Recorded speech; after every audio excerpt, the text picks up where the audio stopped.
in this case, print disabilities, into mainstream education. That's point one. And point two, in many countries we have seen that children with especially visual impairment go through education. That's the case in India. That's the case which we have seen in at least urban Kenya, where children go through academics, complete their graduation. But then there is this disconnect between the academics and employment. Are we preparing our students for employment, or are we preparing our students for just their academic qualifications? At least in India, we have seen this gap. Many students with visual impairment especially complete their graduation, complete even their masters. But when it comes to it, employment, they do not have the skill sets to be employed.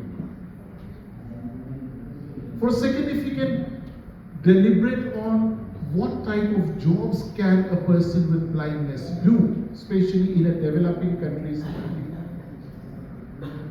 Most of these jobs would require this individual to use assistive technology to read and write. Do we agree? Yes. You would be surprised that there are more than 183 different job roles that a person with blindness or low vision can do. 183 job roles. But the question is, are our children ready for these job roles? And probably the answer is no. Why? Because even today we foster a system of education which is specialized. In most of our developing countries, I keep on using these because I don't want us to be confused with systems which are there in developed countries, because that's different. Developing countries do not have the resources, are still fighting for the rights of persons with disability to be honored.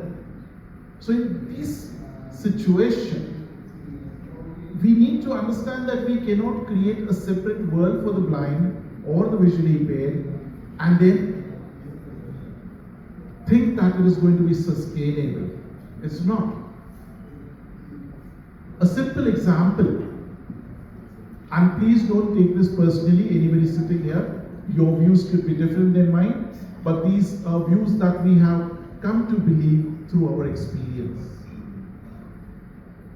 In our schools, even today as we speak in India, children with visual impairment study Braille as the main medium of reading and writing.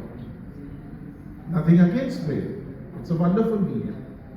But unfortunately, the wider world doesn't understand Braille. When the student steps out from this blind school, who's going to read Braille and communicate with the student in Braille? Nobody. If he wants employment, he needs to read and write in a way that the mainstream society understands. And that is only possible when you use assistive technology. So there comes a different problem. What type of assistive technology should we look into when we talk about a developing country scenario? So then these three words come up: affordable, accessible, and readily available. Unless we choose the right technology, we cannot import technology from the developed countries, which is super expensive, very difficult to maintain. Once it breaks down, it's almost throwaway. No, that's not the solution. So we need to look around us and see what is there within our communities, within our countries, that is affordable, accessible, and readily available. The answer is very simple. We have found in India that we have two simple pieces of devices that we can invest in the future. One is the humble Chromebook. The Chromebook serves you almost everything that a computer, a full-fledged computer can do at probably 1/3 the price. In India, we get it for around $200. Or the Android phone, which almost everybody has. India, which boasts of the largest penetration of Android devices in the world. So the Android phone combined with a USB keyboard gives you an equal accessible option around same price of $200.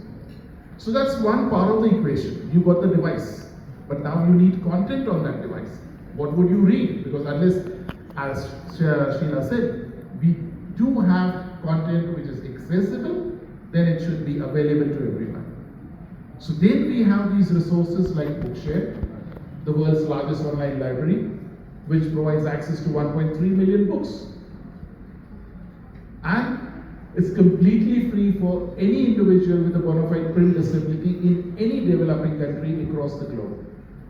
So we encourage people to use this huge resource which is there, and that will plug in your gap for accessible content.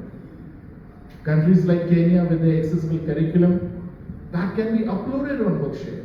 Why? Because once you upload it, you don't have to worry about distribution. Anybody with a reasonable internet connection can download it and then read it offline. Offline on what? Your Chromebook or your Android device, or your Daisy player, or your MP3 Mega Voice. All these devices are supported. Once we have these two components in place, we need the third component in place, and that is training our teachers and our students in the use of these devices. So when we have these three pillars in place, content, device, training, you are heading towards creating an inclusive environment. How?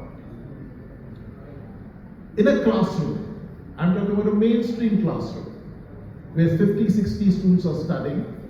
Most of them do not have any disability or apparent disabilities. One or two of them are blind. These blind students, when they bring in their Chromebooks into the classroom, now the teacher is able to see what the child is reading or what the child is writing. There is no barrier now. So the mainstream teacher need not know Braille, or we need not be dependent on special educators to support the mainstream teacher, because in India we see a huge shortage of special educators. So we are empowering the mainstream teacher to use assistive technology, mainstream technology, to be connected with the student. Another important point, the blind students who have to depend on scribes to write at this point in time now are able to write their own exams. The first step towards employment, because now you're able to write independently. Who's going to give you a scribe when you get a job? Nobody. So that's your first barrier. If you can't write, you can't become employable. So once this thing goes through, students become employable. They are reasonably included in the classroom. Yes, obviously there will be other systems which will be required, like tactile diagrams for concept learning. There would be other systems required, like adequate internet connectivity.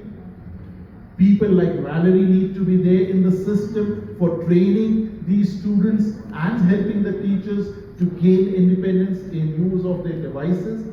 So it's an ecosystem that we are creating.